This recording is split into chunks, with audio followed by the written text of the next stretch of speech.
at the Alvarado off-ramp, and delays are backing up on the main line away from Gower Street. Royal Heights, bunch of rock debris, stuff like that, flying northbound past 4th Street. Middle lane's affected. Delays backing up from the 50. All right, Jill. Outside of the 5, flowing out of Griffith Park from the 134 freeway and stretches all the way to the 605. Flowing in San Bernardino. Yo. First of all, this wreck on the 215 northbound before University has cleared, and delays are still recovering away from Mount Vernon Avenue. 2 world champion titles as manager. 4-time National League pennant winner. Join in Saturday, April 26th versus the Pirates and celebrate the LA Skipper. The first 40,000 fans in attendance will receive a day. What up, niece? Presented by Kinoshita. Visit Dodgers.com/promotion. KBLA Talk 1580 and the California Black Chamber of Commerce invite you to the Small Business Development Workshop. How to do business Wagwan. government on Thursday, May 15th at Victory Park in Pasadena, 2575 Paloma Street. Victory Park. As a new bidder, sell products and services to the state. Learn about pre-bid events and more, and it's all free. All you have to do is sign up at www.calbcc.org. That's www.calbcc.org. Registration for the Small Business Development Workshop. How to do business with California government. Everybody get in here. Hit that like button. The workshop concludes at 1 p.m. on Thursday, May 15th at Victory Park in Pasadena, 2575 Paloma Street. This is a community call to action from the California Black Chamber of Commerce and KBLA Talk 1580. Hey, so I'm calling your show, cause I need to know. Show me which way to go before I throw my man out the door. Okay, hold on a second, Keisha. Just let me ask Ronald exactly what's going on, because it takes 2 to tango, and I need to hear his side of the story. So she's driving me insane, got stress heavy on my brain. She keeps playing silly games, and I'm about to bring the pain. We seem to fuss and fight every day and every Everybody get in here. Hit that like button. so we can see the light, see the light. Yep. Much respect, family. Welcome in. Let's go.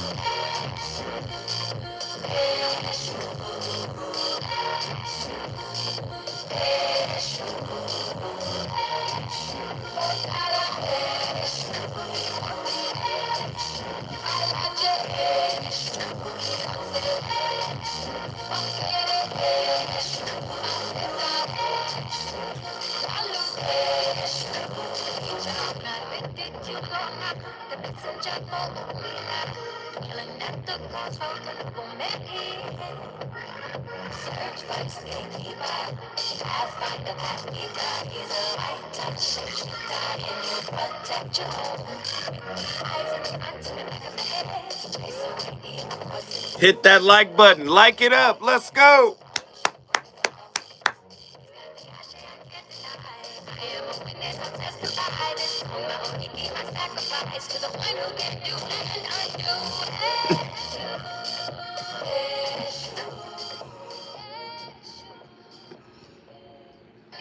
Are you telling me that because y'all are one, you take the responsibility of even his mistakes? What I'm saying is that God knew when he joined us together that this was going to be a mirror, a reflection between us. I thought I was cool. I thought I was a great person by myself. There are some things in me that I would have never known about me until I was joined to him. There's some things in him that would have never come to the forefront had he not married me. My. Sometimes God has to bring you together as one, and then those things really will amplify. I'm not taking responsibility, but I am walking it out with him. It's my choice. You understand what she is saying right Huh. now? My God. Today. My. Do you understand that Yes. God will create you with the grace that your spouse needs? Oh, yeah. And sometimes you look at other people and say, you know what, I could never go, and you never will. You're right, and you couldn't. And you never will, but you are graced for that very thing that your spouse needs. Mm-hmm. You know, you can take these certain aspirin or whatever that have a time capsule release. Yes. And it dispenses a certain amount of medicine over the 12-hour period or whatnot. It's a time capsule release. I look at marriages like that. You don't know what that spouse is going to need in year 2, year 5, year 8. You'll look back at that marriage and go, I never knew that you knew XYZ. Oh, y'all studied that when I was in middle school. We went on this field trip and I learned XYZ. You're like, how in the world did you know this stuff? Because God, in his omniscience, creates a time capsule release that spouse is able to release exactly what you need at the appointed time. Praise break. Come on, y'all. Praise break. That's right. My God. Amen. I think the biggest obstacle was trying to correct what people believed, because, you know, headlines or clickbait lead you into thinking X, Y, and Z. And we have said it so many times and no one cares. There wasn't a physical action, but the verbiage or the talking or the emotional connections and talking to people was enough, you know, to make people believe that something actually happened. Now, I can't say that I might have sat still if there was an actual physical whatever. Oh, so finally the word is making its way into the churches. I got it from Krishnamurti, Relationship as a Mirror. My first book on relationships, 2015, The Relationship Dismount. How to Stick the Landing When Exiting a Toxic Relationship. That was 10 years ago. The word is getting out there. Did you hear the pastor? You hear pastor indirectly mention fine-tuning? Says sometimes God sends you this person to reflect this back to you for a particular lesson to be illuminated in you. Y'all remember that? Huh? We go back to the 12 universal, or 12 or 15 or so universal constants that Einstein tirelessly worked on, basically telling us that the universe is fine-tuned to such a degree, to such a minute, microscopic, subatomic degree, that somebody had to tune each one of those universal constants to be absolutely perfect in order for life to exist. Sounds fine-tuned to me, right? I wrote in 2019 in my shrouded, not the shrouded lighthouse, in my holographic relationship book, that your relationship is fine-tuned, right? Yes, it's a holographic mirror reflection of some generational curses that need to be addressed by you or passed on to your kids to be addressed. I said it's not a generational curse, it's a generational curriculum that needs to be graduated from. And yet, people look at me like, who is he to be talking? Ordained by something greater than both of us. How do I know? Because I'm here. Living my purpose, doing what I'm supposed to be doing. And you can have whatever judgment of me. Just because I'm ordained to speak a particular word doesn't mean I'm somehow better or more healed. I'm still problematic, but there's a word that comes through me. And while people don't want to acknowledge where it's coming from, as I do with the many people I cite and play on this show, they don't mind taking a little piece and regurgitating it and saying what I said without acknowledging who said it. And I don't need the credit. But one thing I'm going to do, sitting in this seat at KBLA Talk 1580, is keep my foot on your spiritual necks. Why? Because we play games with relationships. I've played games with relationships, right? And discovered something about myself in the process. This is why tonight's topic is exceedingly important, because there are some things we need to unlearn in order to grow, in order to expand, in order to reach a spiritual purpose. Let me tell you something about purpose. Playing basketball is a type of purpose. Playing football is a type of purpose. Being an interior decorator and designer is a type of purpose. Being a lawyer is a type of purpose. And see, we let the secular world, the social world, tell us that that is where our purpose is. Nah, there's a spiritual purpose too. I just mentioned it. That generational curriculum that you don't want to address, that you don't want to free yourself from, that's your purpose, part of your purpose for being here, right? That leads us to tonight's topic. The Messiah, Hamashiach, right? The Messiah of relationship. God won't give you more than you can bear, but your internal wounds might if you let them. Let me do that one more time. Do you hear that? The Messiah of relationships. God won't let you, or God won't give you more than you can bear, but your wounds might if you let them. Hold your own cross.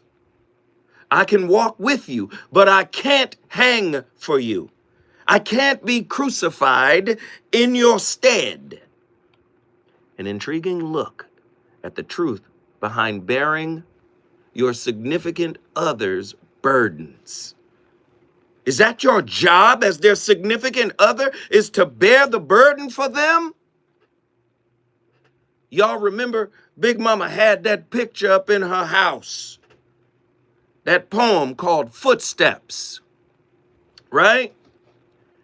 And there's two sets of footsteps, and you going through something, and then one set disappears, and the poem ends by saying, that's when I recognized that when there was only one set of footsteps, I thought you abandoned me. But no, I was carried by you. Now that poem, right? That poem is about God carrying you through your tarry, through your struggle, through the obstacles that the world is going to throw at you. Come on now. That's what that poem is about. You cannot superimpose your significant other into that position, the Jesus position. When I'm down, carry me. No, I can accompany you when you're down. But it's not my job to carry you. You see, I can accompany you. I am your companion in your sojourn. But I am not responsible to carry the cross that source laid on your shoulder for the unraveling and the unfolding of the truth that has always been within you. I'm just here with you, and I'm going to cheer you on. When I see you get weary, I'm going to cheer you on. I'm going to encourage you. I'm going to say, take a break. Here's some water. Here's some water. You hungry? You need an ear to listen. Are we resonating, or am I validating your ego? The walk is with you and Jesus, not you and your partner. And listen, yeah, we could walk through life. We could walk through family. We integrate God into that, sure. But there are certain things within your being that I can't touch, that I can't understand experientially. I can only understand by the acumen of the execution of your ability to be able to articulate it. Let's rip the bandage off. Love is not a hospice for brokenness. Your partner isn't your Messiah, therapist, or karmic janitor. They're a mirror forced by God to reflect the parts you'd rather bury. Modern romance is a minefield of toxic empathy. Oh, God. Where we mistake enmeshment for intimacy and trauma bonds for soulmates. The brutal truth is, you're not called to bear your significant other's cross. You're called to watch them bleed on theirs while refusing to play nurse. I'm not here to... It's not my job. Because everything that I'm asking, or excuse me, everything that God is asking of you, you are capable of. This is why I love Raquel Hopkins' work so much. Everybody lacks emotional capacity. Everybody's tired. Oh, I'm through. I'm done. I just don't have the strength to deal with it. That's because you never built the muscle. Huh? That's why I love her work. Somebody else got to be your cross bearer. No. That's not what I'm here to do. I'm a coach. I'm a cheerleader. I'm a motivational speaker in your life. When you get down, I'm going to listen without judgment. It's a safe space for you to share, but it's not my job to step in when you can't face yourself. Listen, I can't face you for you.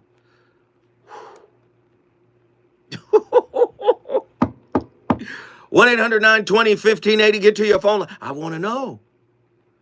I want to know if that's how you view your partner. Do you agree or disagree? Do you think Zoe is totally off? You're called to watch them bleed on theirs while refusing to play nurse. Your wounds are sacred. Listen. Your wounds, CPTSD, attachment wounds, abuse, neglect wounds, worthiness wounds, all these wounds. Your wounds are sacred solitudes. And the act of outsourcing their healing is tantamount to spiritual fraud. Huh? It's like claiming your sister's dependence so you can get a tax break. I know you're not ready for this kind of work tonight, but I am. The Bible says, bear one another's burdens, not become their prosthetic soul. Huh? True love does not demand unreasonable boundaries. Resonance isn't nodding at their excuses. It's letting their unvarnished truth detonate your denial. I'm not here for that. You got to make this, you got to score that last bucket. You're the leader of you. Don't pass it to me. I'm not the two-guard of your soul. You are. Codependency isn't loyalty. It's cowardice dressed up as compassion. It's cowardice dressed up as compassion.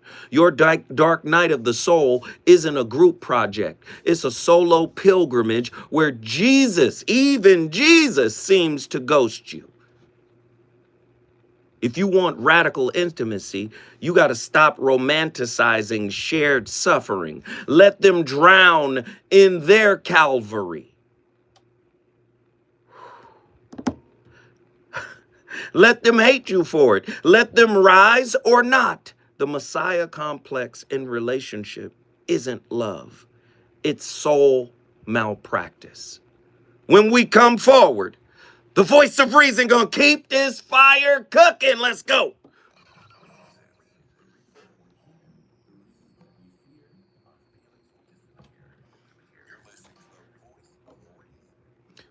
What we on? Let's go. Hey, who dropped that 5 spot?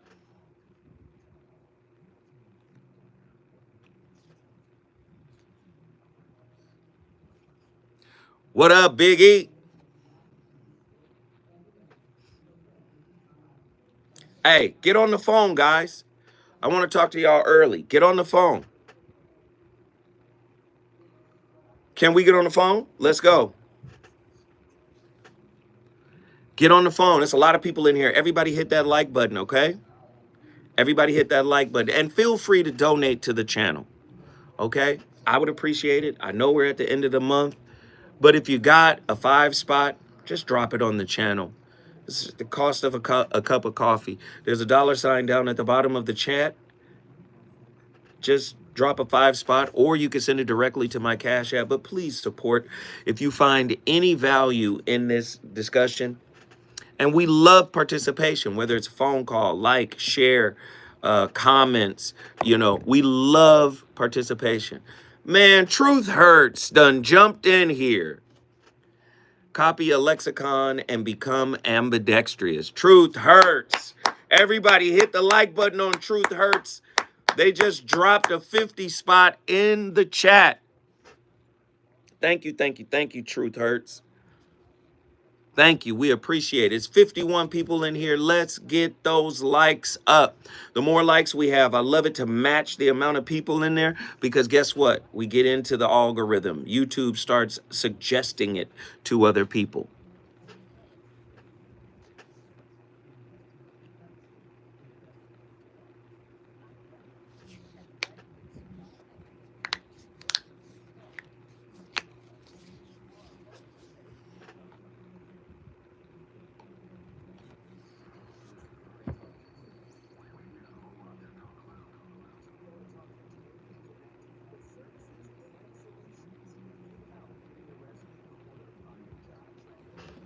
Zoe, keep dropping that heat, pearls, gems. Man, Truth Hurts. Thank you.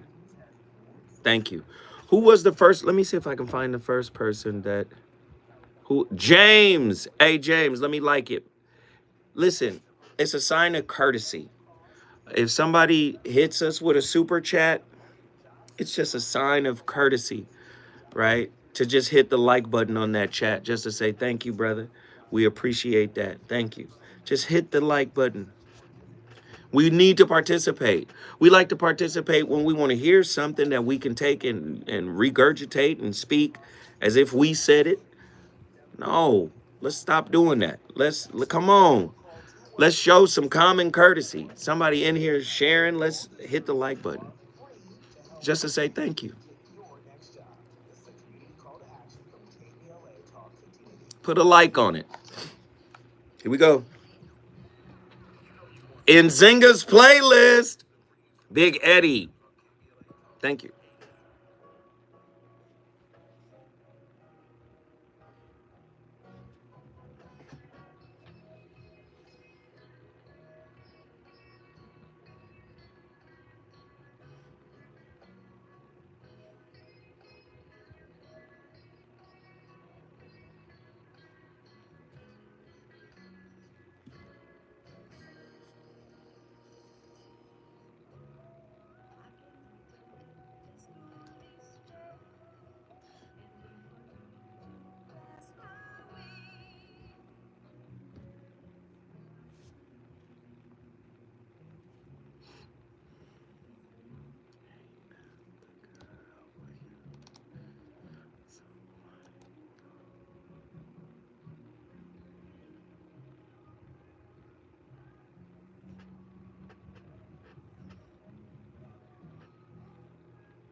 That you thought about reality is untrue. And even worse than that, everything that you thought about who you are is also untrue. So when you start to conceptualize these things, you literally go through the dark night of the soul.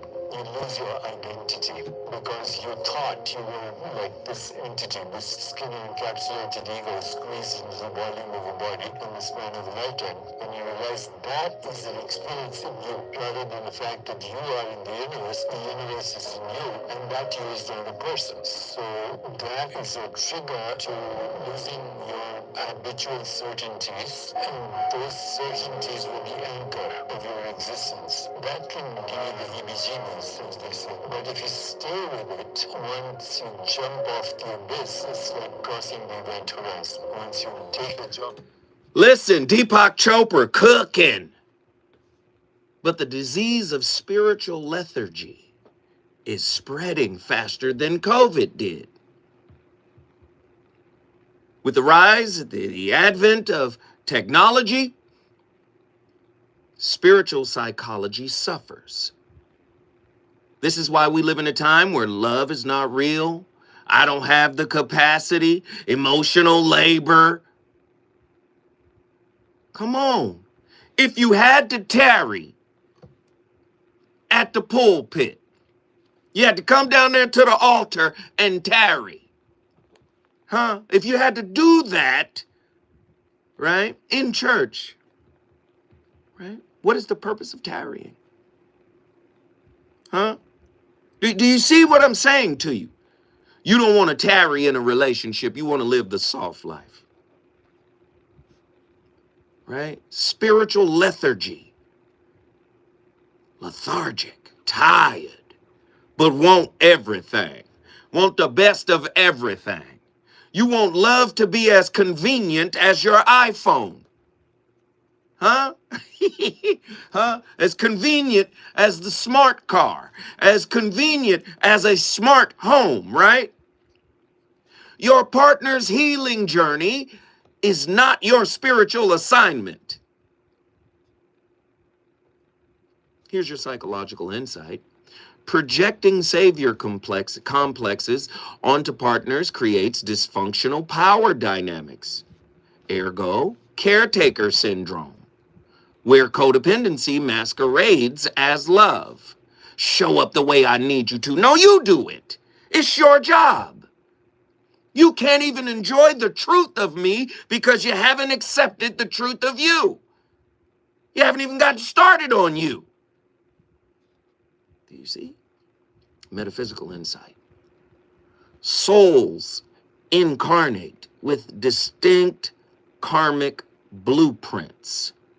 Attempting to complete another's journey disrupts the karmic lessons in their personal sovereignty. Existentialist ethics demands radical ownership of one's suffering. Outsourcing inner work violates Kant's imperative of self-legislation. Longitudinal studies show relationships where one partner acts as therapist has 3 times the amount of resentment, according to the Journal of Marital Therapy in 2021. Do you understand? Toxic empathy, when bearing burdens become emotional parasitism. You're a parasite. It's not my job to do your work. I can't individuate for you. When we come forward, the voice of reason, going to the phone lines. People want to talk, and I want to talk to you. Let's get it.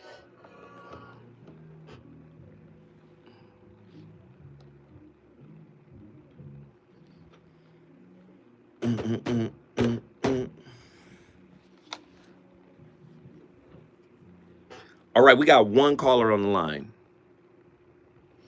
Let me ask a question. And there's a lot of people in here, they're not talking, they're not saying nothing, I understand.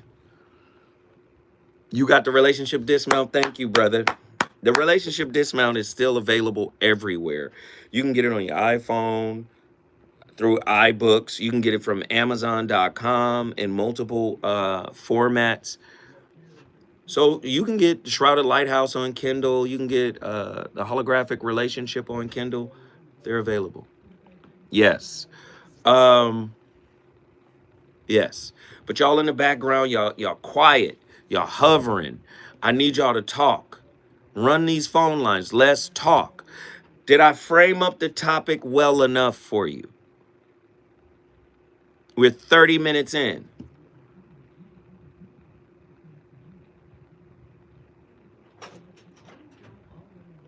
Brandon, what up?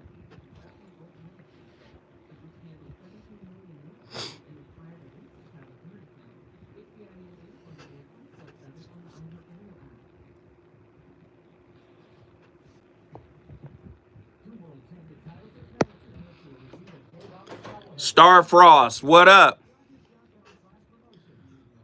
You hitting buttons folks ain't ready to hit. Is that what it is?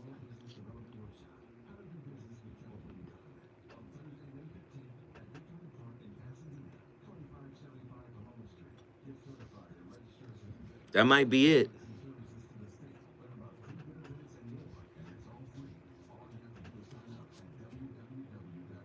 Probably. I love that word. Probably. I love y'all, man. I appreciate y'all. Calling folks to the flow. Spotlight. Hey, Nzinga, that was an excellent playlist suggestion. And the playlist I put together is so cold that I sent the finished playlist. Oh, altar call. Come on. I'm finna call it out. I sent the playlist to the general manager of the cigar lounge and asked him to build that and put it in the lounge so it could play in the lounge, in the cigar lounge. Keep calling, y'all. I see the phone line starting to perk.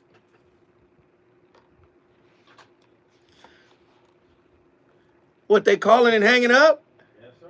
Come on, y'all. What we on? Now, let me tell you something about Andy.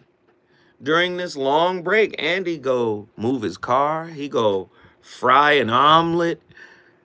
He gets some stir-fried noodles and shrimp fried rice. Andy be doing other stuff. So call soon as I come back on air.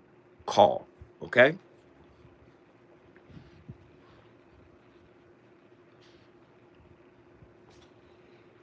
An omelet is, hey, listen, we got a whole kitchen right over there. Every time I come here, I make sure I stop by that kitchen because it be all types of stuff in there.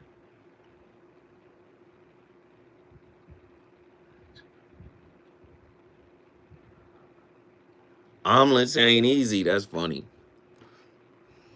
We appreciate everybody for hitting that like button. We are very thankful and grateful.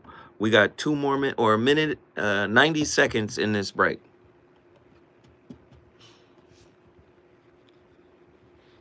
Nzinga, are you listening to your playlist? Did you hear the first selection?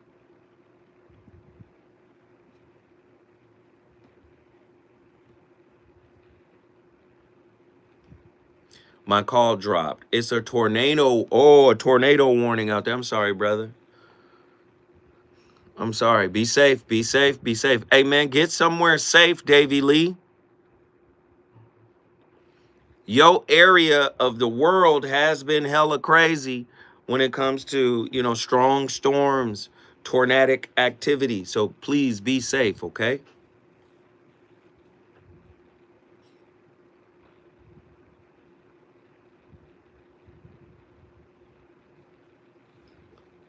That's what Andy be eating. He be eating salads and mixed vegetables. Andy don't be eating crazy. He said it's the norm to be real. No, I understand. He's going to text it live, and the crowd will be sourcing emojis. Tickets are moving swiftly, so don't hesitate to grab yours at themiracleinglewood.com before I diagnose your dating history as a pre-existing condition.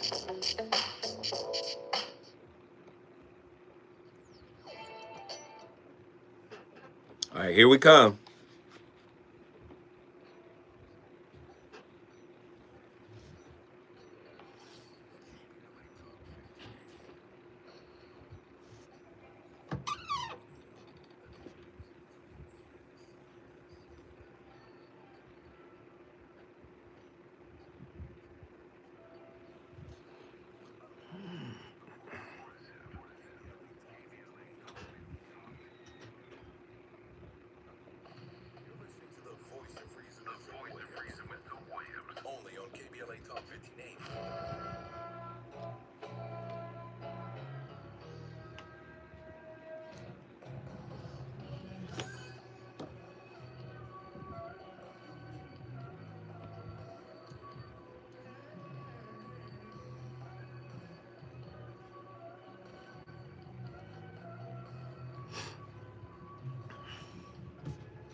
Wonder why some people give up really easily and other people can keep going strong even when it looks like they're just going to fail anyway?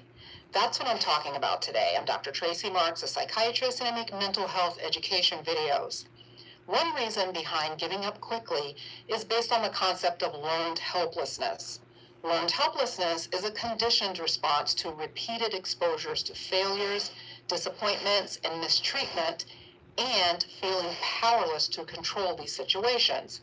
You learn to expect pain and suffering without having any way to escape it. The kinds of stressors that create this feeling vary, but it can range from traumatic experiences in your childhood, like bullying or abusive parents.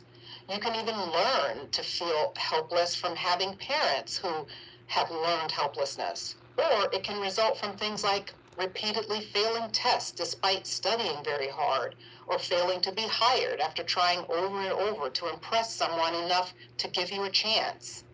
These repeated failures can teach you that you don't have the resources to change negative outcomes, so why bother trying? Why subject yourself to the disappointment? You're going to fail anyway. Or you're going to be disappointed and hurt anyway. The first researchers to study this concept were Stephen Meyer and Martin Seligman in the 1970s. They observed the phenomenon in dogs. One group of dogs were harnessed and subjected to a shock in a chamber and not given a way to escape. A second group of dogs were also harnessed and put in a chamber and shocked, but they were given a way to stop the shock by pressing a button with their noses. Later on, both groups of dogs were given an easy way to escape the chamber by just stepping over a barrier into a chamber where there wasn't any shocking. The dogs in the group that could control the shocks by pressing the button easily stepped over the barrier and got out of the chamber with the shocking. The group of dogs who could not control the shocks just stayed in the chamber and didn't even try and escape.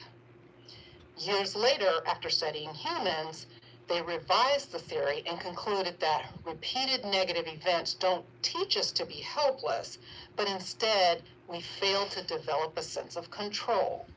Why does this distinction matter?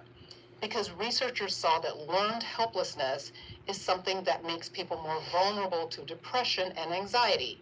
So one approach to unlearning helplessness is to focus on your mindset. You can learn to be hopeful and learn that bad things don't have to be permanent. Listen, Dr. Tracy is cooking. It looks bleak. It looks hopeless. But the human spirit can conquer anything. Oftentimes, we feel like humans and animals are the same. Sure, we may show similar responses to being conditioned, but there's something about the human being that when we decide, oh, I love the way Will Smith, sometimes you just have to decide. And many times we decide in the affirmative of what we not gonna deal with regards to a partner. But we typically don't take that kind of stance of what we tolerate with regard to what we do to ourselves. Well, I know what I don't want from somebody else, but I'm gonna tolerate and live with what I don't want from myself. Do you see? That's a type of cognitive dissonance. I get to abuse me because I'm me, but you don't.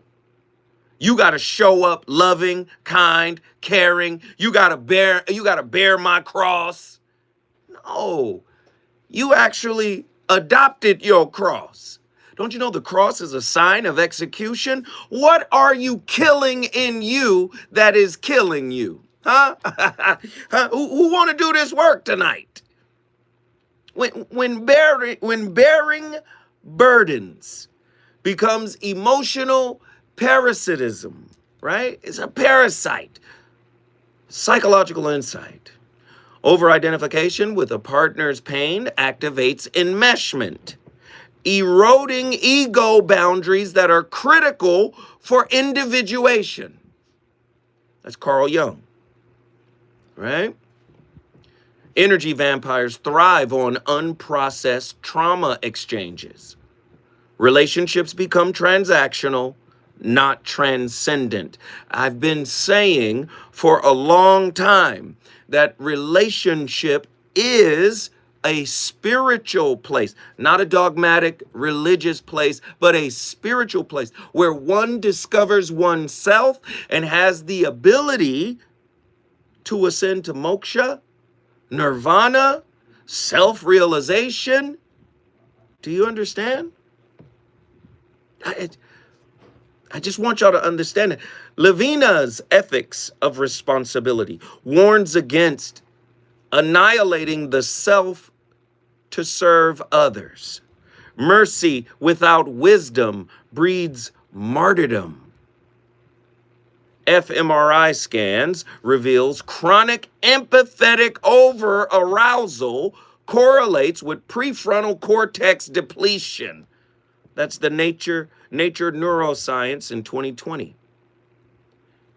Are you in the dark night of the relationship right now because you feel like your partner let you down because they didn't help you carry the burden of the fact that you never forgave your mother for being emotionally non-attuned to you?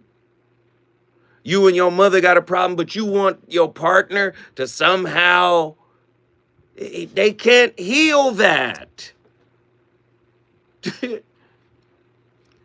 The dark night of the relationship. Why? Your wounds are your sacred solitudes.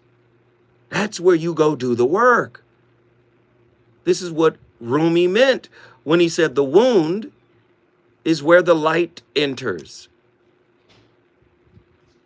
Neurotic guilt, Freud, compels partners to overcompensate for each other's unresolved shadows, delaying shadow integration. I know it's a shadow. It might be scary. You don't want to do it. You've been suppressing and repressing. Hey, I get it. But it's not your partner's job to do it. The alchemical negrido phase, right? Putrefaction of ego cannot be shared. Only individuated souls resurrect as gold. Kierkegaard, Soren Kierkegaard, fear and trembling emphasizes the solitary nature of existential trials. No proxy can endure your Abrahamic test. You understand? 72% of couples in trauma-bonded relationships report stagnation in personal growth. That's according to the APA 2022. Huh? I promise you this time, when I come forward, I want to hear from Leroy from Inglewood, one of our legends. I want to hear from Attila from Houston, Texas. I want to hear from Nikki from the SIP. I want to hear from JW from South Central Los Angeles. I want to hear everybody. Can we get it cracking?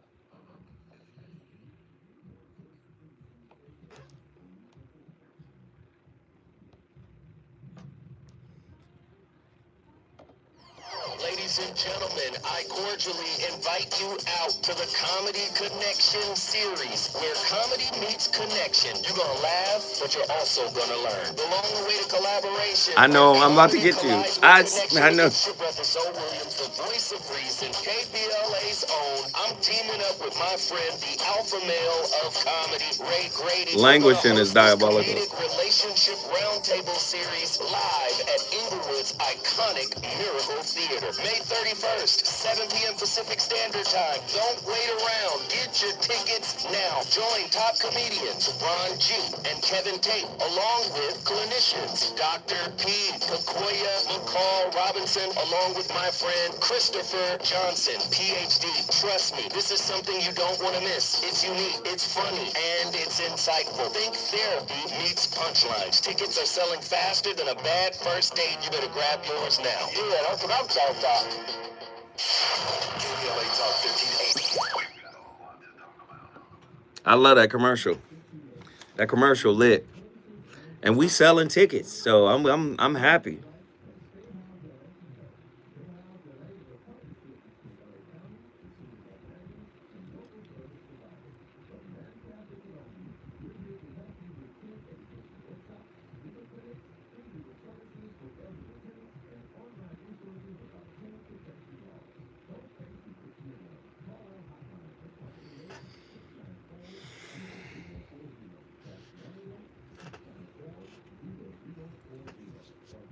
Are we good, y'all? Are we good? Man, I thank you guys for hitting that like button. You guys are hitting the like button for Truth Hurts. He's up to 12 likes for his $50 donation to the channel. If this topic is resonating with you, don't be afraid. Please, please, please. I'm okay. Are you okay, Adzo? Is that to me? Ida? I'm good. Yeah, I'm fine. Yeah, I'm okay. Thank you for asking. What is going on? I'm good. I'm not tripping at all. I'm just trying to get a sense of, is the topic resonating? You know how I like to do. These topics they dig really, really deep. So,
Ended up in an abusive marriage.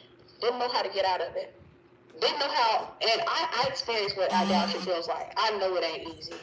And I'm not gonna come on here and act like, everybody should be a cheat. Trust me, I know it ain't easy. I know what it's like to make somebody your everything. I know what it's like to center your whole world around another human being. I know what it's like to think that you can't survive or not live without that person. I know what it's like. That's the reason why I can look and I can understand, why it was so hard on my family to get back. I understand what it's like, because by default, if you don't make Yahweh your number one, you will have an idol. It's automatic. There is no other way. There are no alternatives. There is no medium spot. There is no neutral place. If God is not your number one, you will have an idol automatically. Even if the idol is yourself. Even if you idolize your feelings, you idolize your emotions, if you idolize your preference, you will have an idol. Why do you think we have all these people out here that are doing what they want to do? They're out here living contrary to the word, and they're so angry with Christians because they want to do what they want to do. They want to have their idols, and they're mad at God because God won't let them have them. Most people who are angry with God, the majority of people who are angry with God, they're mad at Him because He won't serve them. They're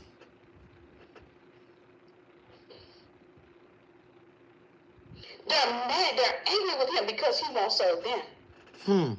Because they have their flesh. The flesh has to be crucified because the flesh will try to tame God, but they have not crucified their flesh. So the flesh and its lust, the flesh, one of the fruits of the flesh is idolatry. Or the works of the flesh is idolatry. Whatever you feed will grow, whatever you starve will die. They will keep feeding that flesh until idolatry and witchcraft is prevalent. It begins to dominate them, and it begins to dominate their thoughts to the point where they can become consumed with what they want. I want to be in a relationship, and I want to be in a relationship right now. God said, you're a baby, go sit down and go back to bed. It ain't your time yet. I need you to seek ye first the kingdom of God. I don't care. It begins to dominate. And God said, when He blesses you, He'll add no sorrow to it. But you know what? The enemy can give you his version of. Man, Tiffany acting a fool. She cooking.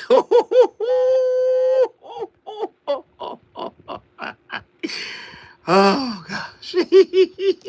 I love the fire on the Voice of Reason. So many nuanced perspectives and voices, right? It's just amazing. Deepak Chopra, Krishnamurti, the sister Tiffany, like so many people, Pima Chodron, like Sai Baba, like we will play people from all over the spectrum. Psychiatrist Tracy, we love her. So many. Dr. Ramani, straight heat. But there's a method to the madness, right? It's about getting as many diverse opinions in front of you so you can see that underneath there is a through line that ties them all together, irrespective of religious, philosophical, psychological, metaphysical, empirical, or clinical stance or lens. That's the purpose of bringing all these voices together. Let me bring my niece in here because this her topic. You in the dig? I love when she cooks up a topic. Let's get her in here. Attila from Houston, Texas. What are your thoughts on tonight's topic? Listen. So that Tiffany Buckner clip, boy. Tiffany I feel Buckner. Like it was so, yes, she is so on point. And I say this because even if you're not a Christian, I think you can still identify with what she's talking about when she says making an idol out of your relationship, your partner, your whatever. And so with that being said, something that you just said, you said the dark night of relationship. Mm-hmm. And I'm not pulling, what is it, pulling hairs? Is that how it goes? No, I got you. Go ahead. Give it to us. We want it. Yeah, so I feel like there's a difference between the dark night of the relationship and the dark night of the soul. Mm-hmm. And the reason why I say that is because I look at the dark night of the relationship as a time where someone has messed up. And I guess in particular, I have to think of it as me making a mistake and now having to, like, come correct, in a sense, so to speak, right? Mm-hmm. And so I think that there's so much to be gleaned from that in terms of compassion, gratitude. Like, there's so many things I think you can pull out of that. Mm-hmm. But the other side is, and then of course forgiveness. But I think the wounds that come out of your dark night of your relationship versus the dark night of your own, just you individually, your own soul, are so much more poignant. Mm-hmm. Because you have someone there with you to essentially help you bear you one another burdens. Mm-hmm. Now, why do I bring that up? Because I think that sometimes, at least in the Christian church, from what I've experienced growing up, is there's such an overemphasis on service, but there's not enough talk about codependency. Ooh. There's not enough talk, right? Like, there's not enough. And I'm not talking bad about the church, y'all. I'm just saying, there's not enough talk about when enough is enough. Wait a minute. And because you are... You just cracked open a can of worms. Okay. See, help me understand this. Mm-hmm. I don't think the majority of people really know how to serve. And because you have to know how to serve yourself first. Right. So watch this. If I'm hurt and I'm serving, I'm serving for a purpose. Do you see? True service is agendaless. See, we're going to get back to unconditional love again. It's unconditional service because you are the manifestation of service. Now, the reason why that's a struggle for most people and they don't have the capacity to keep serving is because they're serving in hopes of receiving some type of service. The service that they give to their partner is a down payment for some type of supply. So go back to that earlier point the sister made when she said idols, right? You could be, the soft life can be an idol you worship. Do you see? Well, so the entire relationship can be an idol that you worship. Come on. You're so fixed on the outcome, right? Come on. Right. So then the other side of that as well, though, is just kind of the structure of the church, of the way that we do Christianity in general. Mm-hmm. Right? Modern day Christianity, the structure of it is that you're going to serve so that you will eventually reap those rewards in heaven. Ooh. Right? That's your down payment. Right. So so you're kind of in a sense conditioned. I got to do this so that I can what? Make sure I don't go to hell. Right. I remember my mom tells me this story all the time. That I was like 5 years old. They had put me in this church that was teaching fire and brimstone, and I was up in the middle of the night reading my Bible because they told me I was going to hell if I didn't read my Bible at night, every night, and not like reading the Bible like studiously, like crying reading the Bible. So I say all that, and my mom was like, "Oh no, we gotta get you out of there."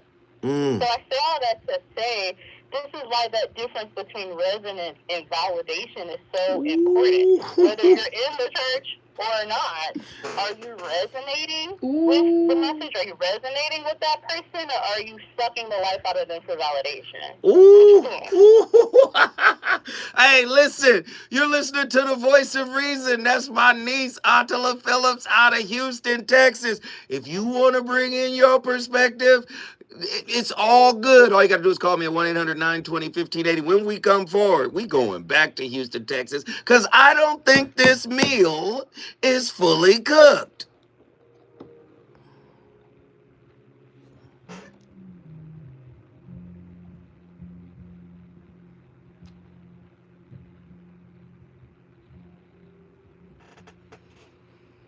Yo, shit lit. Hey, can somebody just be honest with me? Okay, let me offer this. Scared, intrigued, bored, detached. Scared, intrigued, bored, detached. Scared, intrigued, bored, detached. I need to know where you are with regards to this topic. Scared, intrigued, bored, or detached. Where are you? What prevents you from calling in? Scared, intrigued, bored, or detached? You're intrigued, but you don't know if you want to do it. Scared? Hell no, you're triggered. Something's happening. Bored? It's whatever. Detached? Whatever.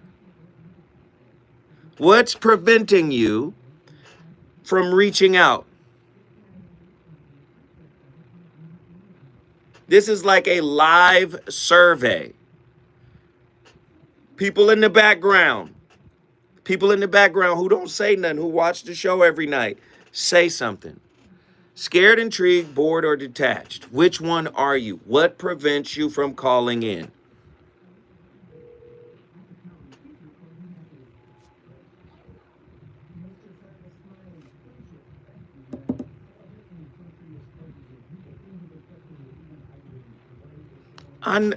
John, I already know, John, you like furniture in this month.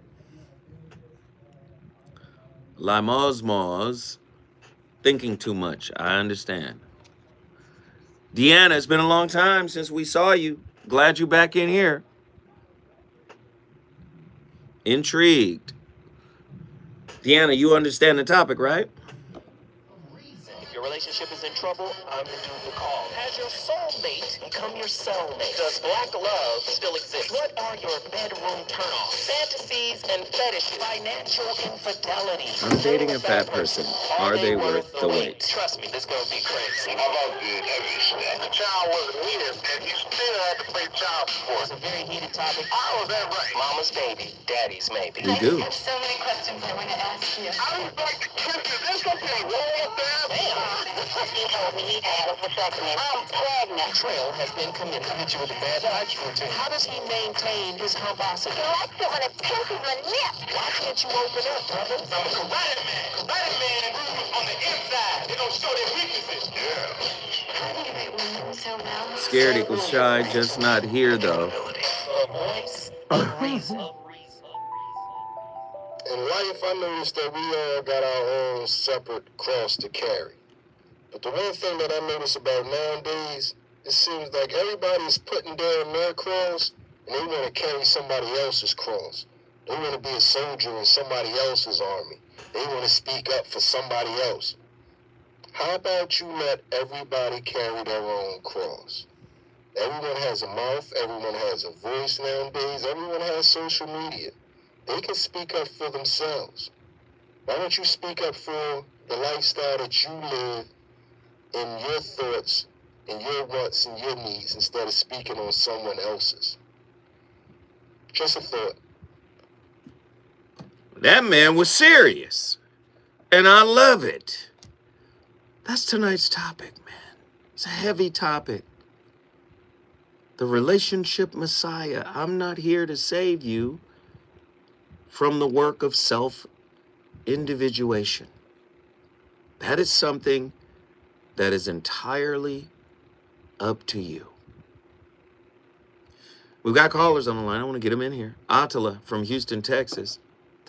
Attila, you were talking about the difference between resonance and validation. Do you think the majority of people in relationship are seeking some type of validation over resonance? Is resonance kind of like a byproduct that if it happens, great. If it doesn't, I'm still here for the validation? I don't even think people know what resonance is. Tell them. Like, Well, I'm I ready. guess what Teach I mean me. by that- Right, and I guess what I mean by that is to resonate, by its definition, it's a phenomenon that occurs when an object or a system is subjected to an external force or a vibration that matches its resonant frequency. In other words, two things have the same frequency, same vibration. In other words, what are we? We are synchronized in our understanding. So this is kind of like when people say, what's the solution? What they're really looking for is a common ground. Right? So I think that we search in vain for resonance because we're not feeling, we're thinking. Right? Like you see, it was, even in the comments, everybody was like, well, I'm still thinking about it. What do you feel? So, like, how do you get in touch with that? So I think if you can get in touch with that within you, then you can reach that with someone else. But until then, because we're so distracted and we're so over-involved in our own lives, we're caught up in our own heads, it's really hard. I think it is possible to reach resonance. Don't get me wrong, but you have to stand still enough to do that, if that makes sense. And in terms of the validation, what if the resonance comes at the expense of your validation? Which do you value more? Wow. Right? Like, if I'm at a crossroads with someone and they're like, hey, listen, I love you, I understand what you're saying, but what you're doing is not cool. Can you forego that validation or whatever it is, the need to be right, whatever it is that you're looking for in order to meet a common ground with that person? I think a lot of times that's where our relationships dissolve. You know what I'm saying? So the other thing about this topic, when people say God won't give you more than you can bear, that's not in the Bible. That is not a verse. That's what we be saying, but it ain't in there. And not to say that, I'm only going to, abide by the words of the Bible. Some people are like that, but I say that because we say these words like they're gospel or canon, but what do they actually mean? Because what it does say is bear you one another burdens. That's Galatians 6. What does that mean? That essentially means that you might get more or feel like you have more than what you can bear. Bear you one another's burdens. That's the instruction. It's not saying you're not going to have struggles. It's not saying you're not going to have hardships. So it makes sense why we have these certain ideas about relationships that, like you said, the soft life, like things should flow smoothly always. And we have trouble really staying in relationships in moments where they're not smooth. And that's also the reason why I sent you that first clip from the Dear Future Wifey podcast, because that woman was, I forgot her husband's name. Her husband is actually the pastor, the woman that was speaking in the first clip. And, they had some scandals. And what I thought was interesting about it was that she was speaking from the point of, this is the grace that God gave me to withstand these situations through the accusations. My only thing with it is I'm like, he should be the one speaking because he's the one that's been accused. But, I'm like, he don't want to need to be talking. But nonetheless, it kind of made me think, when we say bear you one another's burdens in the church, do we understand that line between codependency? Because, like I said, I can walk with you, but I can't hang for you. Oof. I'm not saying that I'm going to throw the rock at you, right? I'm not going to help you be crucified, but I'm also not going to hang on that cross for you, meaning I'm going to allow you to speak in these moments. Yes. I Yes. stand with you. Oh. Attila, hey, guess what you just did? I brought you some baby. Come on, man. Niece was up in here cooking. Straight flames. If you want to bring your city in the building, all you got to do is call me at 1-800-920-1580. Resonance. My niece was talking about it. The difference between resonance and validation. Resonance as a frequency. Resonance requires letting your partner's truth trigger your unhealed shadow. Again, projection detection, lichens, mirror stage. Conflict arises when partners mirror disowned aspects of the self. Twin flames, whatever that might be, trigger catalytic ruptures to dismantle egoic facades. Dissonance is soul curriculum, not relational failure, right? Hegelian dialectics, synthesis emerges only through thesis, antithesis. These clashes must happen. See, yeah, we're on the same frequency, but we might be inverted images of the same frequency. That's what a mirror does. You think you're looking at your actual image. When you look in a mirror, you're looking at the reverse. You attract the opposite polarity of the same frequency. That's how you get this push-pull, this tug-of-war kind of energy within the relationship. Do you understand? Avoiding conflict, right? Listen, stagnates evolution. Couples embracing conflict as growth report 40% higher relationship satisfaction, according to the Gottman Institute, 2023. Let me come back to that, because I know a lot of people don't want to hear that.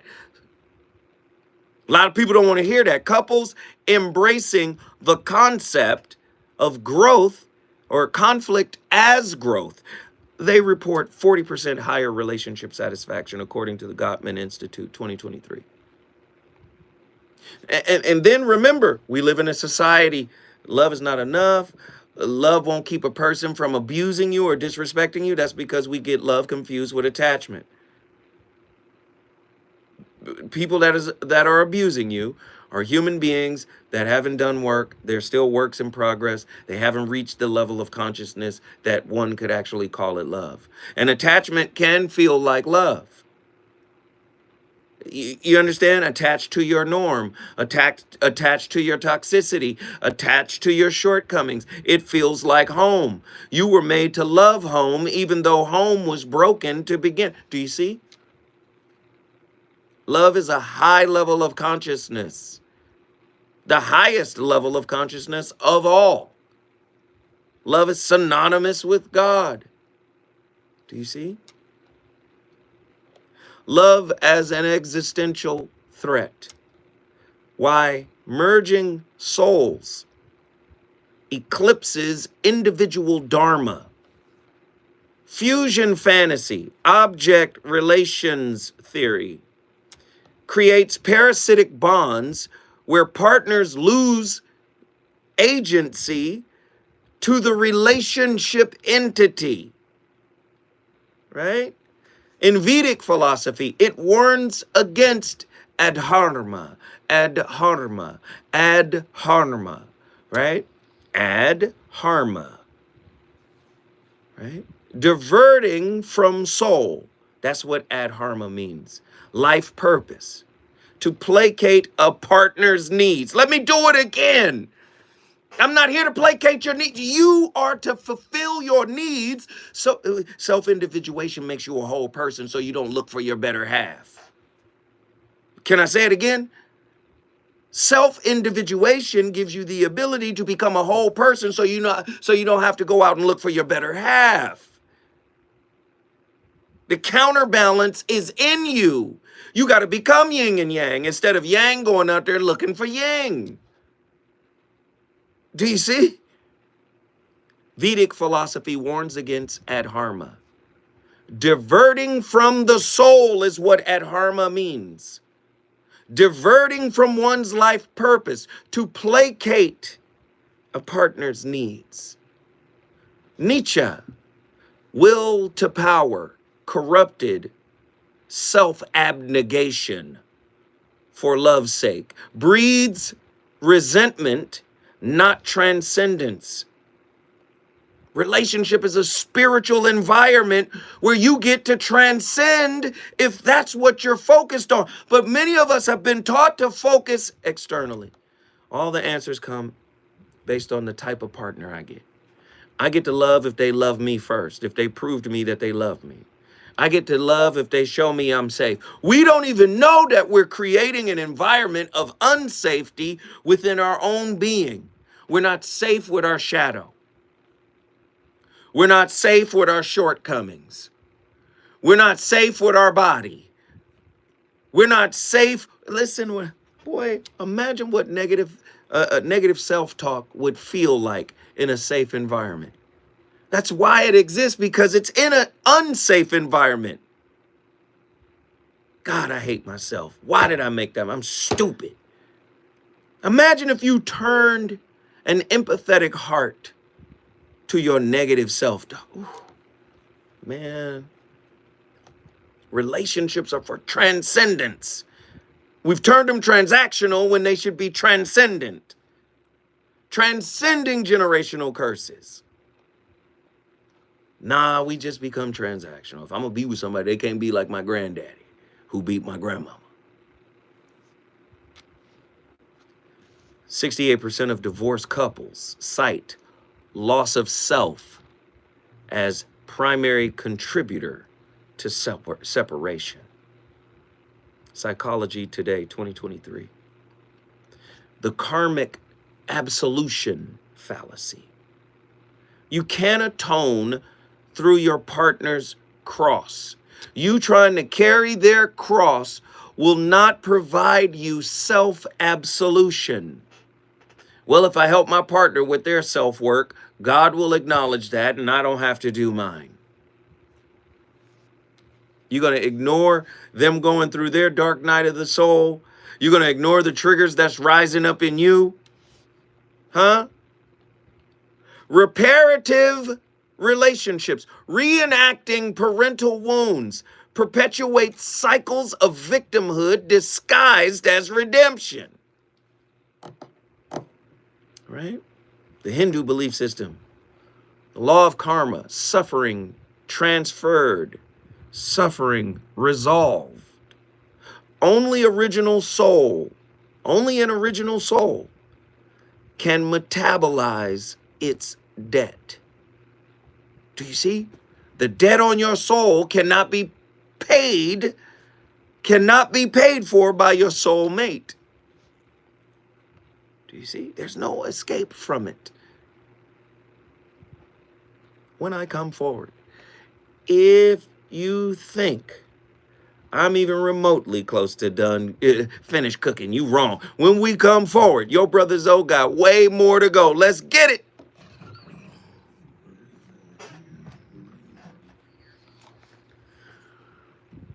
What up, y'all? Y'all good?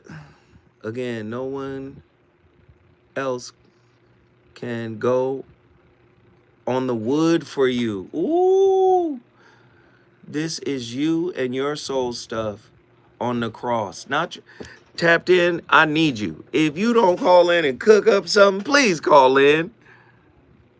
What up, D. Marie? Is it Leveau? D. Marie Leveau. I'm so glad you come back here. D. Marie, you like the show. You don't have to call in. Let me just say, what are your thoughts on the show overall? And I'm not talking about just this show. I'm talking about all of the shows that I've seen you in. What are your thoughts? What do you think about the ideas, the concepts, and everything that's being presented here. What are your thoughts?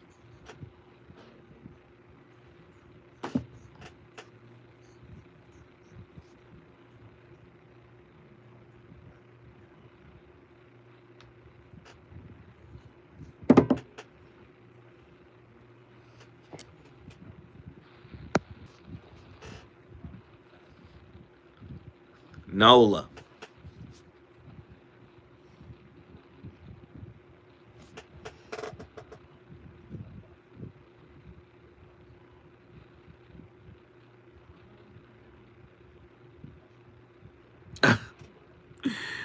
Could you do 1 or 2 more roll-ups on the beanie? Is comedy.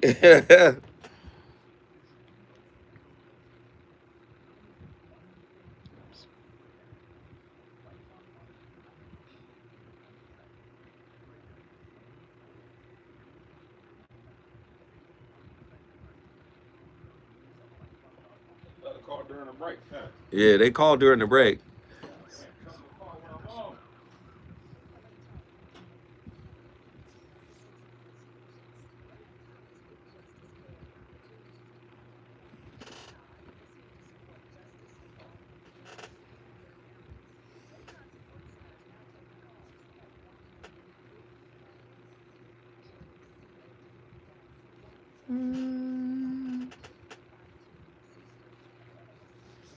And while you bullshitting, this show is flying. This show is flying by. We're already at the 30-minute mark of the second hour. Like, this show is rolling.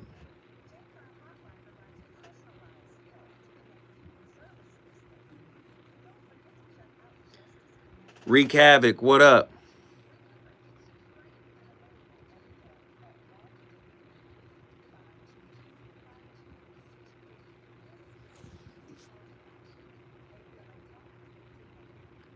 Blinking is over, yeah.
Our ego is actually very happy to be miserable. When we are thinking of our own suffering or the suffering of our loved ones, and we are totally only focused on that, it's all about me, and mine. This can very easily happen, especially when people are in abusive situations or they are suffering a lot, ill health and loss, that they close in on themselves and only consider their own suffering and identify themselves with that suffering. Use our pain and suffering as a way to open up the heart, to have empathy for the pain and suffering of others. Man, Tenzin, that's the lady's name, Tenzin. She's a Buddhist. Tenzin be cooking.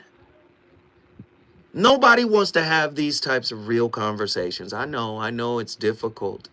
Everybody wants what Disney said we were supposed to have, or what some some social construct said we were supposed to have.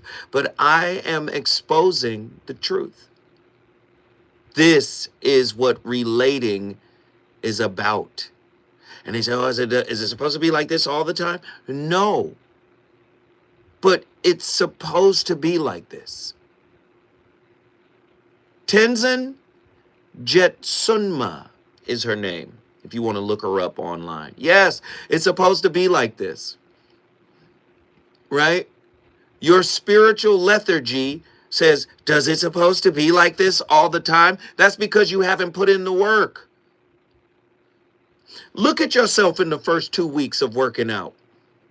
Your body is going to be pained. Your body is going to be hurting. But as your body adjusts, you're going to have to adjust your workout, because now the muscles begin to plateau. They get normal. They start to feel regular now.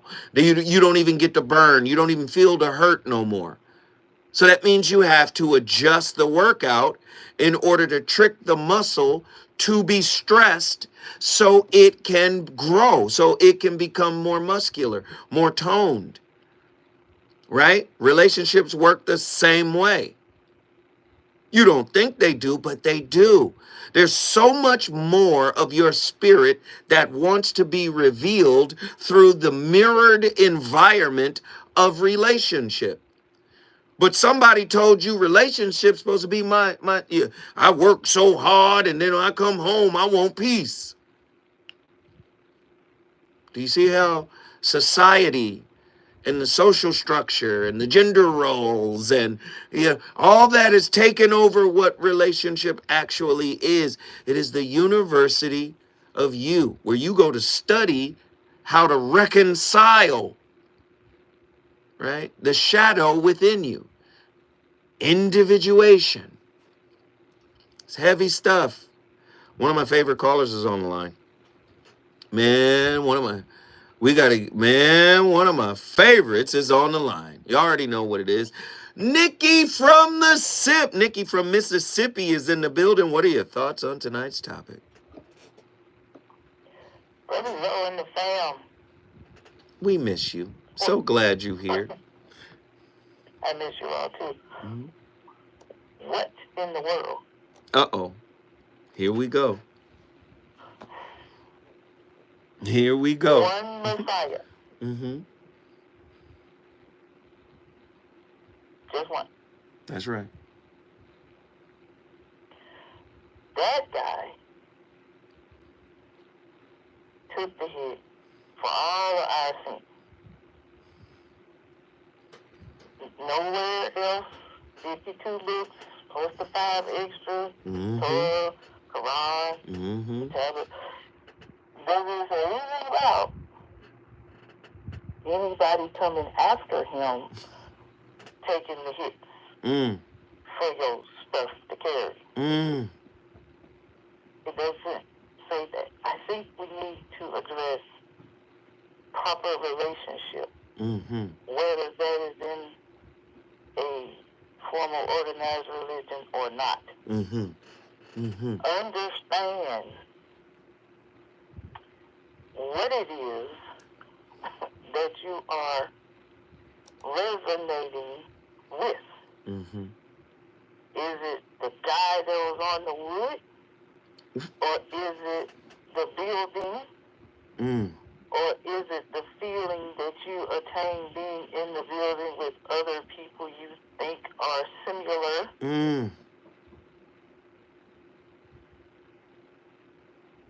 The significance of the heart. I am a spirit. I have a soul. I live in a physical body. If you don't come from a secure environment, or even sometimes if you do, but you are not exposed to examples of what Big Mama meant when she said you need to get your heart right.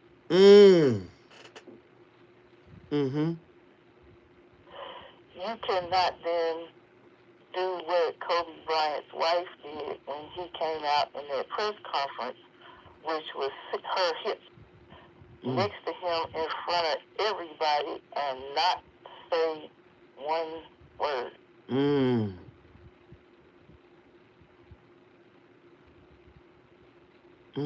Nothing did she say. Now, some people at first blush will pass that off as, well, she loved him, and she was there to be supportive.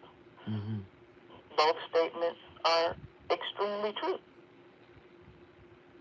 But that was a living example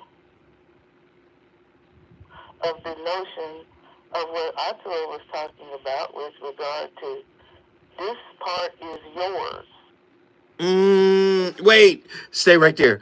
This part is yours, Kobe. Stay right there. Don't move. Man, Nikki from the SIP done gave us more food for thought. When we come forward, she gonna finish this Kobe analogy. Woo!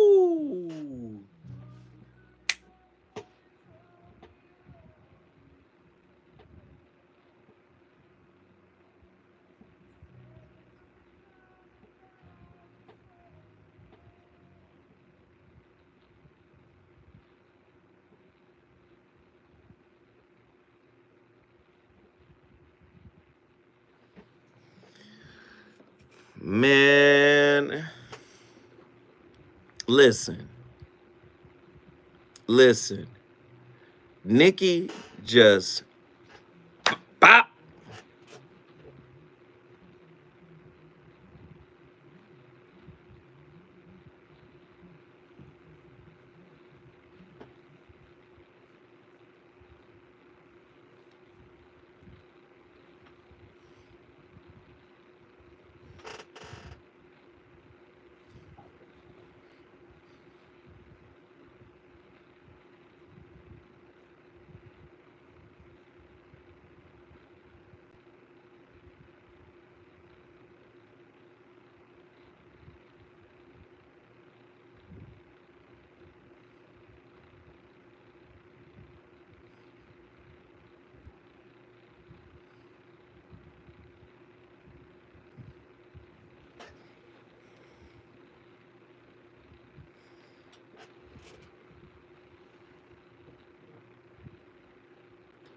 Today is Wednesday. Tomorrow's my Friday.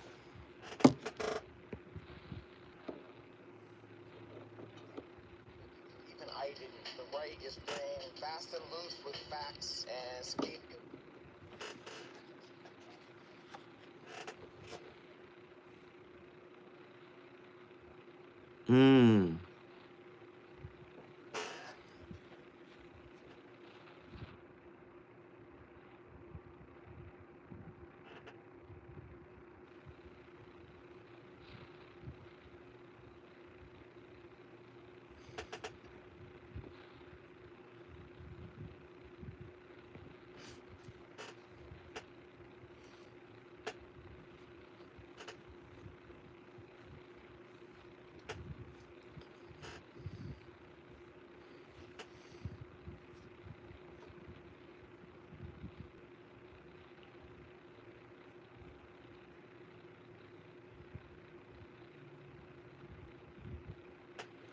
Yeah, I was trying to, did I unhide him? No, I meant to hide him. Yeah, I'm sorry. I think me and True did it at the same time. I wasn't trying to unhide him. My bad. Let me mind my business and let y'all do what y'all do.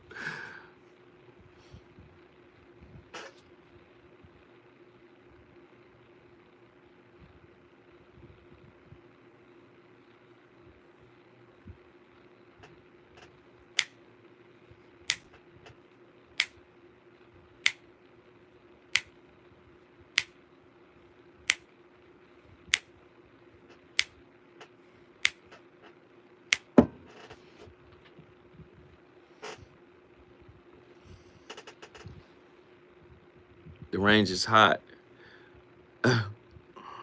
Let your safety do the job. No doubt, brother. I got you. You right.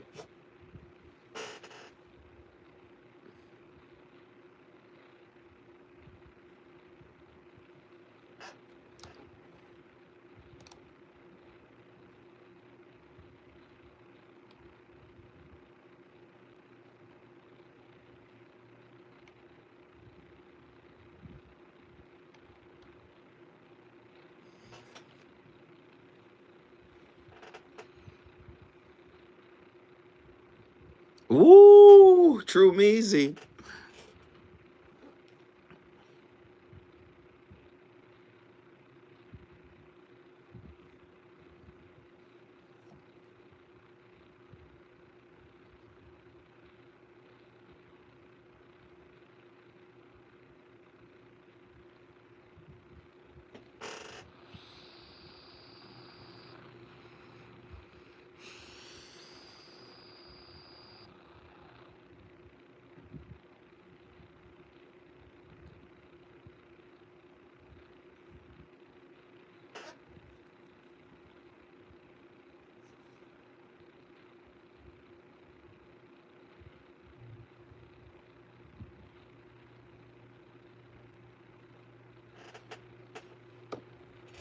Featuring KBLA's Zoe Williams, the voice of reason, and the alpha male of comedy, Ray Grady. We're going to transform relationship disasters into stand-up material live at Inglewood's Miracle Theater on May 31st at 7 p.m. Pacific Standard Time. Krishna, My too. clinical team will disclose all of your dating woes, while the alpha male of comedy, Ray Grady, has hand-selected supremely talented comedians to roast all of our tragic relationship choices. I dare you to bring your ex's phone number, because Ray, he's going to text it live, and the crowd will be sourcing emojis. Tickets are moving swiftly, so don't hesitate to grab yours at themiracleinglewood.com before I diagnose your dating history as a pre-existing Oh, thieving condition. ass Judas.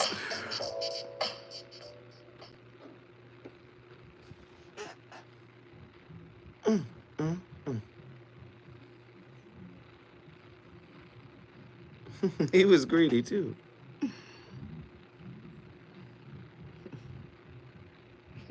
True monger wallet.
If I may most respectfully ask you a question, putting a question to you, why are you here?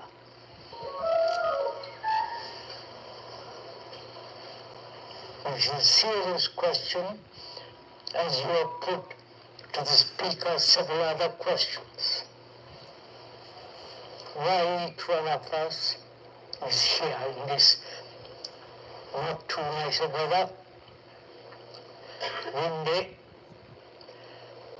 and one hopes that you're comfortably seated. But why? Not that you're not seated comfortably, but why are we all here?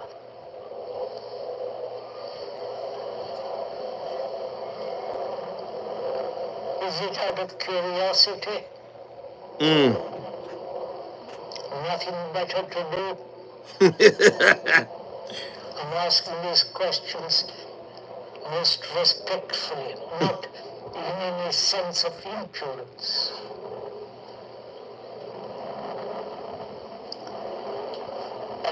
here to be stimulated, to be challenged, to have more energy or release energy,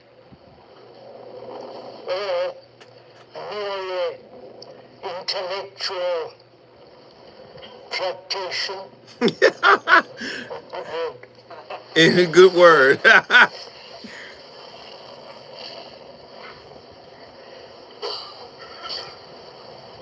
Romantically, sentimentally, or some kind of help, wanting to be helped by another. If one put all these questions to oneself, what would be our answer? You might just as well ask the speaker why he is talking. Is it a habit? Is it he feels happy facing an audience, fulfilling? And that Krishnamurti, man, we've rebranded him. He's Krishnahurti, because he gonna hurt you with the truth. Krishnahurti, but he's cooking. Many times, or oftentimes, we don't ask those series of questions until after the relationship has failed. And then we go, why am I here? What am I doing? Why would it, when we're in pursuit of something that we think has a high chance of giving us what our wounds desire, I believe we're at our most deluded state. That's when we're the most cooperative. That's when we're the most empathetic. That's when we're the most kind, because we're most protective. Hey, I want this to work. When we're invested, I believe that's when we're our most deluded. Because we can't keep a clear mind. We can't ask introspective questions until the relationship falters. I'm not saying everyone, but I'm saying for the most part, we get introspective when the source of supply, the supply chain breaks down. Why did I invest so much time, energy, and effort into this person? You see? Let me get back, man. Nikki was cooking on this Kobe Bryant point about how Vanessa, his wife, was there in support of Kobe Bryant. I remember this day like it was yesterday, right? She was there in support, but she said not one word. It was his cross to bear. And she had no words for the people that were there taking his words down, taking his side of the story down. She had nothing to say. But there were moments where she looked him in his eyes. There was moments where she connected with him to say, you are not doing this alone, but you got to do this yourself. Here we go. Nikki from the SIP, please finish cooking us up that rarefied Southern hospitality science you got over there. So how does that relate to having your heart right? Yes. It takes a tremendous amount of heart right fortitude.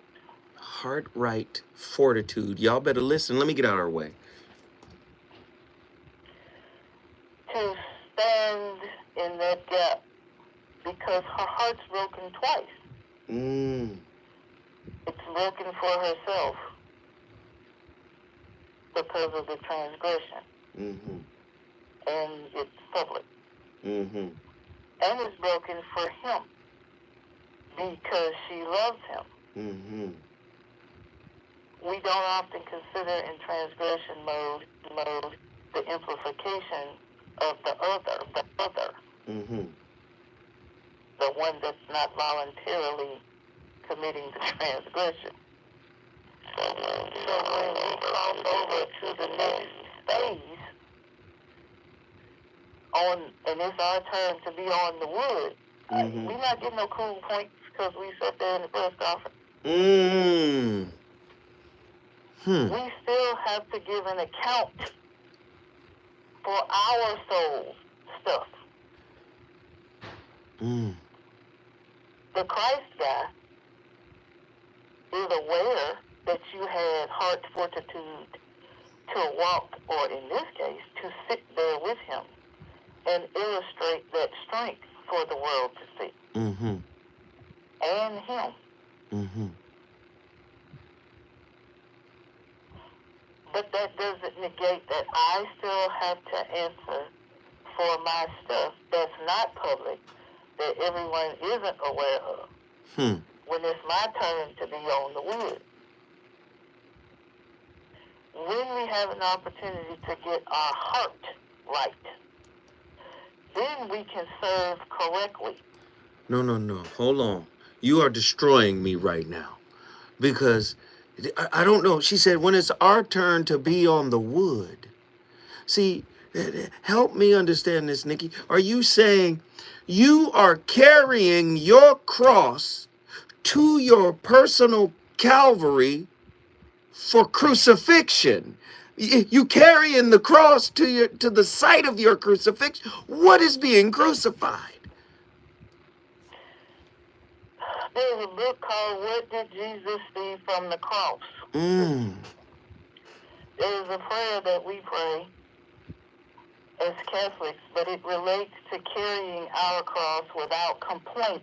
When it's my turn to give an account, to me, that will be my equivalent of a crucifixion. Because I got to give an account for all of this time between when I got here and now I'm going back.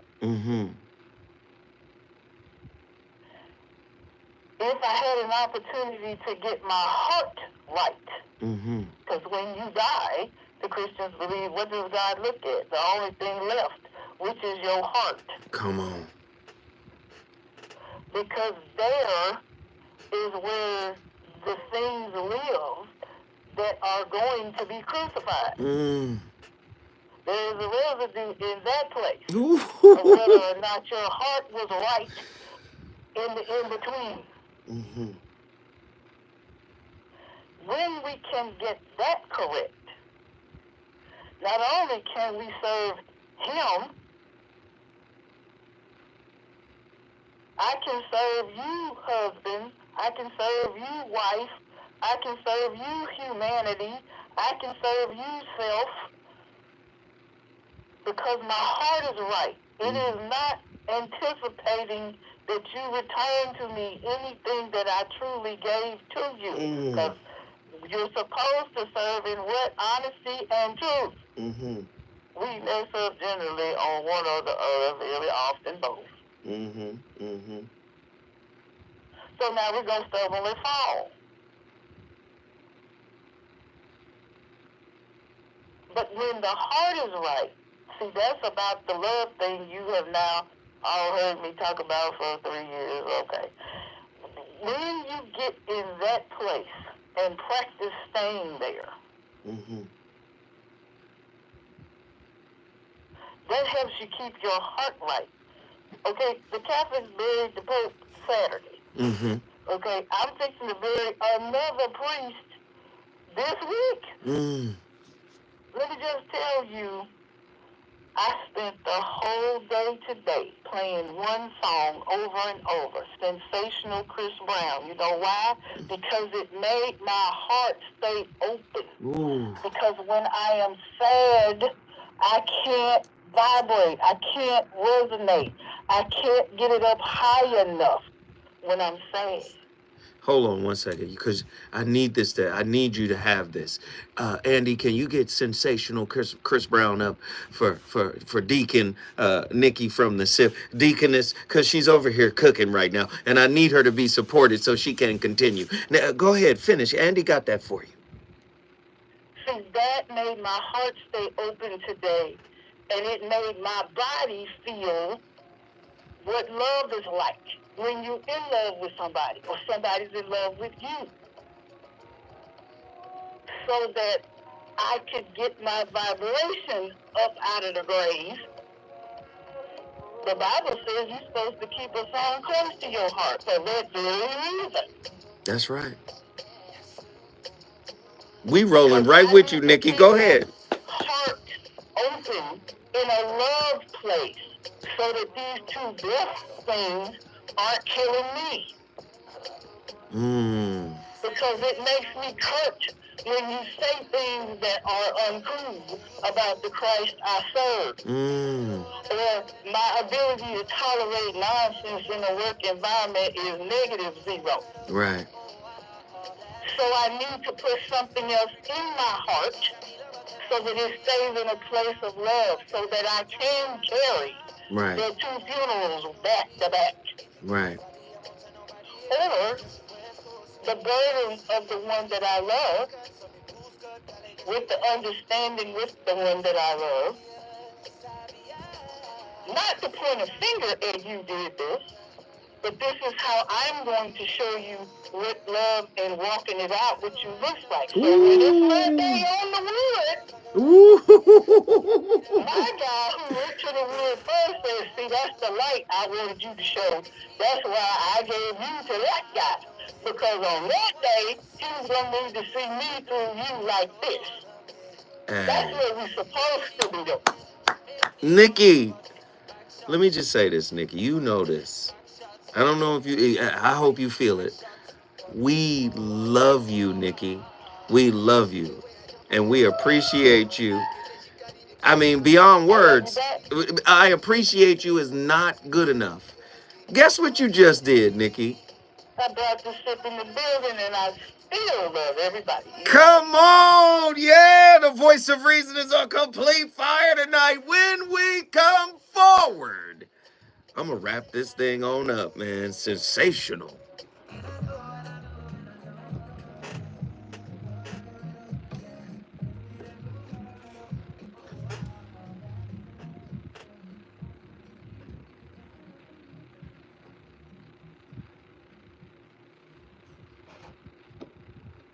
Boy. Boy.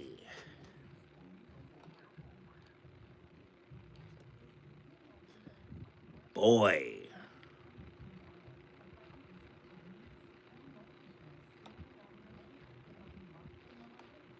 Boy. Boy.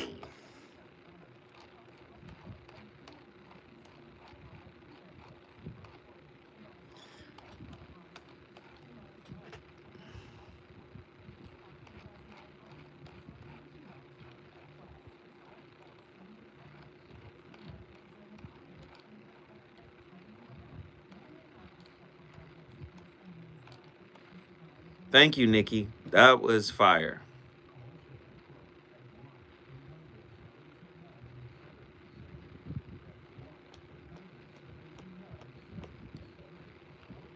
We love you, Nikki. That was dope.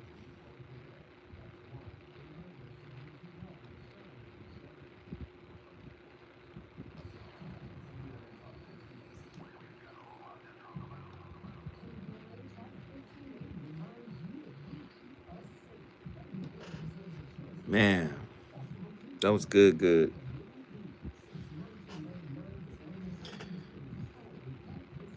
That was good.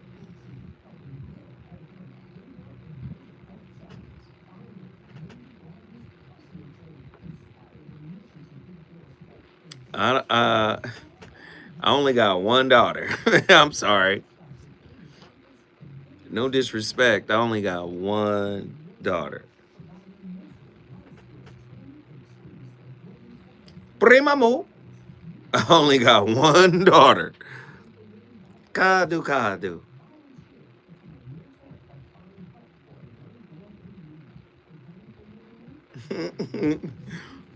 That's it.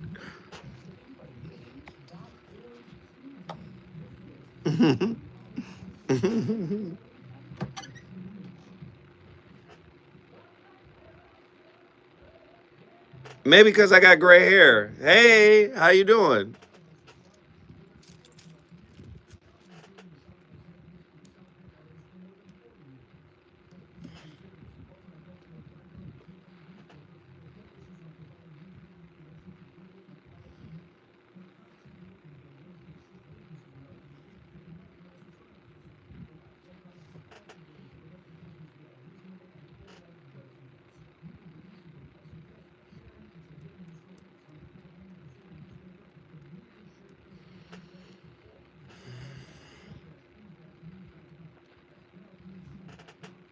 The hidden children of Zoda.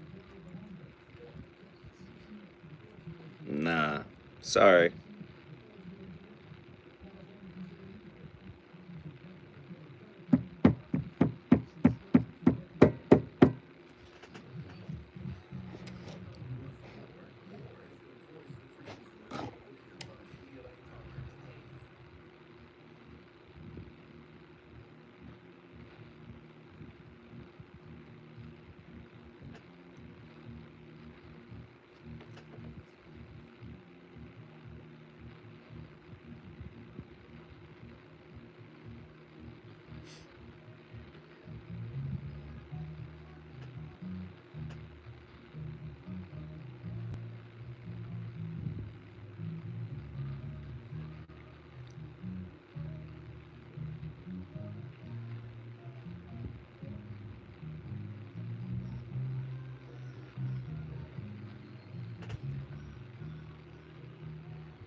Being traumatic, you really feel like your backup is against the wall. You have no way out.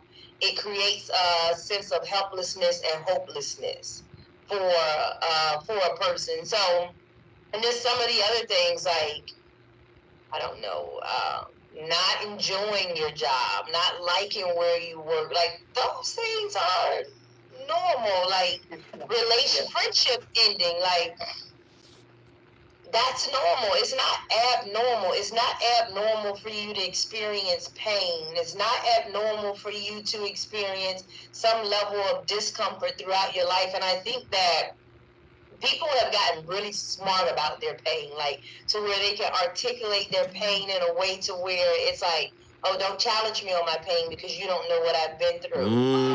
We all have been through something being traumatic.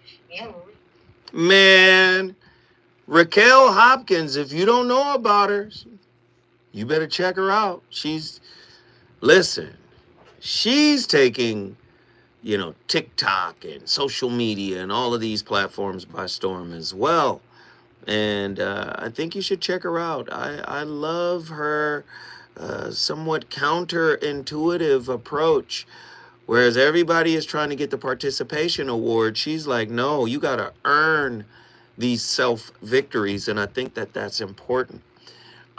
Speaking with our good friend Nikki from the SIP, and that whole concept of you are carrying across your burden, you are carrying across to your Calvary, where something has to be crucified. You can crucify your fears. You can crucify your negative self-talk. You can crucify your insecure attachment style. You can crucify aspects of your ego that prevent you from reaching transcendence. If you want relational transcendence, there has to be self-transcendence. The cross that you must, she said, you on that wood. When you're up on the wood, when you're on your cross, that very crucifixion that is happening is the act of individuation. Your relationship will never be so perfect that you don't have to self-individuate. Individuation is the purpose of relationships. Why? Because the relationship actually illuminates the shadow. This is as triggers, it's popping up. You got it? The familiar adage, God won't give you more than you can bear, resonates with many, yet invites profound introspection regarding the nuances of relational entanglements. What if instead our wounds are the very catalysts that both shape and shackle our connections to others? The core of relational dynamics often hinges on the dissonance between mutual support and the dangerous precipice of codependency. In the biblical context of Galatians 6:2, the instruction to to bear one another's burdens invokes a compelling sense of community, yet it raises a critical question about the nature of this burden sharing. Are we genuinely assisting one another, or are we merely enabling unhealed wounds? We got to continue to do the work to find out. Listen, I started the conversation. None of what I said is true. None of what I said is correct. I started it so you can finish it. I'm the voice of reason, and tomorrow is my Friday. I'll be back with another slapper. Deuces!